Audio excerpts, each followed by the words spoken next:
Okay, so I'm just going to run you through the annotations of this particular article that you'll be working on this week. This one is from the Herald Sun on October 23rd, 2016, and it's written by an author called Doug Morrissey. He actually wrote a few books on Ned Kelly and debunks the long-held myth of the Kelly Gang being a bunch of heroes, basically. So the title is Author Says Celebrating Ned Kelly Insults Law-Abiding People.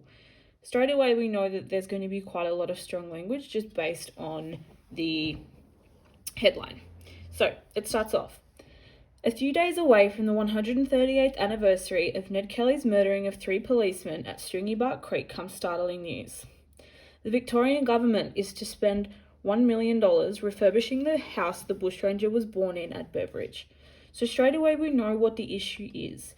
It's the fact that the Victorian government is going to be spending so much money, and that's an appeal to the hip pocket because it implies that it's taxpayers' money, and we can tell that using the word like startling, he's outraged by this. It's a one-room timber hut. This is depicted at the end of the article. Originally built by Ned's father, John Red Kelly. The room survives, but with many later additions. The state government has outlined plans to buy the house and land and turn it into a tourist attraction, making Ned's birthplace a lucrative government tourist cash cow, and honouring a criminal who has attained national celebrity and a hero status he does not deserve. This is where he makes his contention clear that he doesn't believe the Victorian government should be spending the money on creating this memorial. Particularly in here, saying a lucrative government tourist cash cow is very strong language with negative connotations, and then we've got the metaphor of a cash cow, which just implies that all they're really worried about is trying to make money from it. What I've highlighted in blue is the juxtaposition throughout of Ned Kelly being a criminal, but the fact that he's often represented as a celebrity or a hero. The descendants of the 3 murdered policemen are naturally offended, so this is an appeal to logic, by the official acknowledgement of a ruthless murderer, an outlaw who plotted to wreck a train at Glenrowan and, protected by homemade armour, to slaughter many of its passengers. Very strong language. These were brutal acts and place Ned in the same criminal league as modern terrorists. So he creates the analogy here, a comparison to today and modern day terrorists, to sort of create that parallel so that the audience understands the true nature of what Ned Kelly was really like.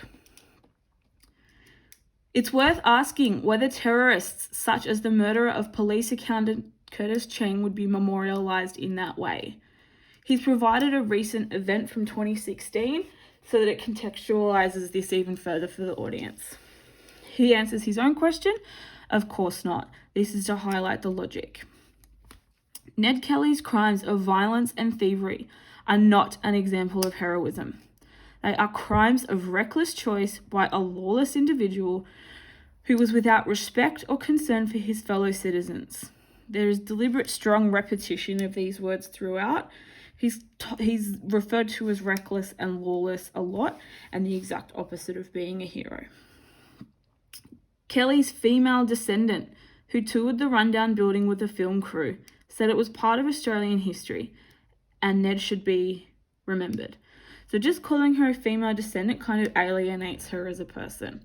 They don't use her name, they don't say she's a great-granddaughter, it's just female descendant. So he's trying to alienate Kelly's character. There are plenty of Australians who should be remembered with memorials. Ned Kelly is not one of them. There's a quick appeal to patriotism and then it comes straight back to the issue. There is a world of difference between remembering the past and establishing a tourist memorial to a national myth, if the purpose of the memorial is to remember and pay homage to a notorious criminal. He also repeats the term myth throughout.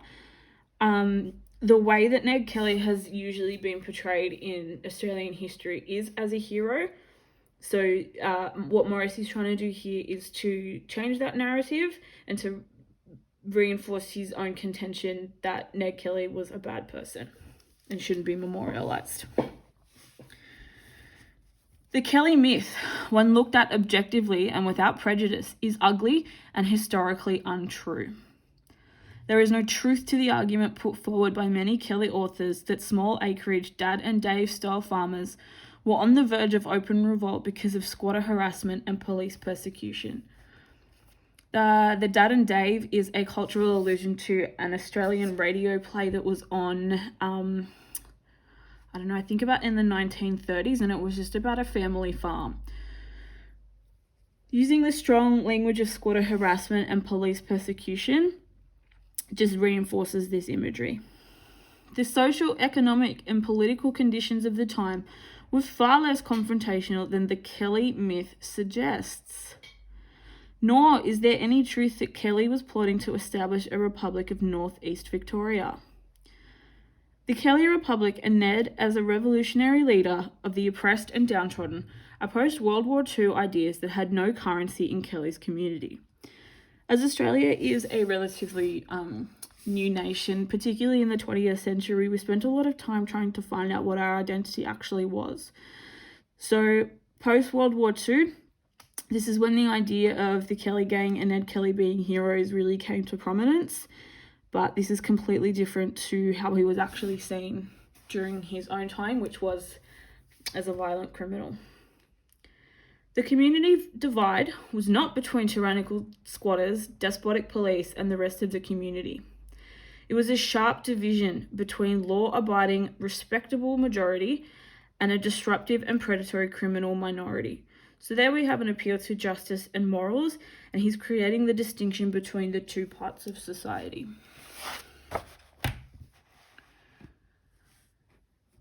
The community division ran deep. Kelly and his mates referred to themselves as snobs and everyone else as mugs. So that's the creation of their own exclusive language.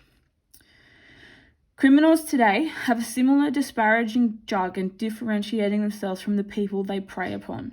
So again, he's making that comparison between the Kelly gang and modern criminals to reinforce the idea of just how they should be seen in history. My research clearly shows that Ned and his Greta mob mates were shanty culture criminals belonging to a kin and friendship network of professional horse and cattle thieves. So the statement, my research, qualifies what he's already stated and is the ethos of the article.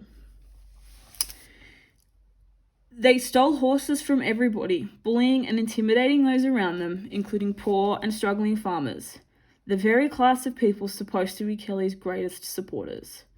So throughout history, Kelly has always been like this champion of the working class, but as Morrissey's research has shown and as he is attempting to prove, they were working against these same people who are sort of still trying to memorialise them.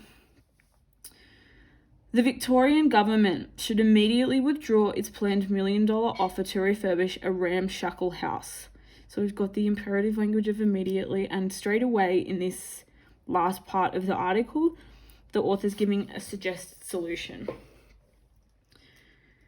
The description, ramshackle house, is emotive, and we can see that in the image. So using words like that have already been stated in the article are really important when you actually come to analysing the visual at the end. Instead, it could erect a lasting memorial to the brave police officers who gave their lives protecting society from people like the Kelly gang, reckless men who thought of themselves, entitled to terrorise and do whatever they liked. Australia will never become the proud nation it can be until we stop acknowledging villainous criminals as being worthy of respect and admiration. So we have the appeal to patriotism and inclusive language, that this is something that must be done on a large scale to change the narrative. Australians kind of have to change their beliefs in regards to the Kelly gang.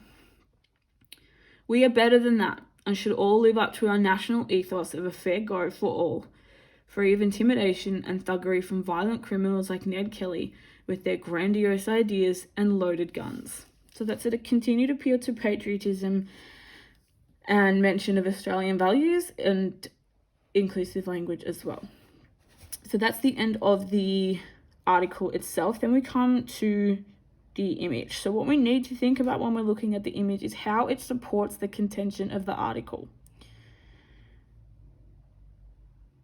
We can see that this is the ramshackle hut. It's a shanty. It's, it's a dilapidated house. Can we, looking at this, do we really think it's worth spending $1 million of taxpayers' money on it? The caption provides description and context. The sign at the front implies that it's already an attraction and a memorial. There's a barbed wire fence in the foreground, which always has connotations to crime or an abandoned building. So we're not being shown what probably could have been the nicest image of the house. There's also overgrown grass. Overall, it just looks pretty abandoned, pretty dilapidated. So we need to ask why this particular image has been used in regards to the rest of the article. How does this image reinforce what the author is saying about whether or not it's worth refurbishing this house? So what you need to do after this is to identify what the 3 arguments actually are, discuss the tone, and then at the end tie it in the image. If there is an image in an article, it must be analysed.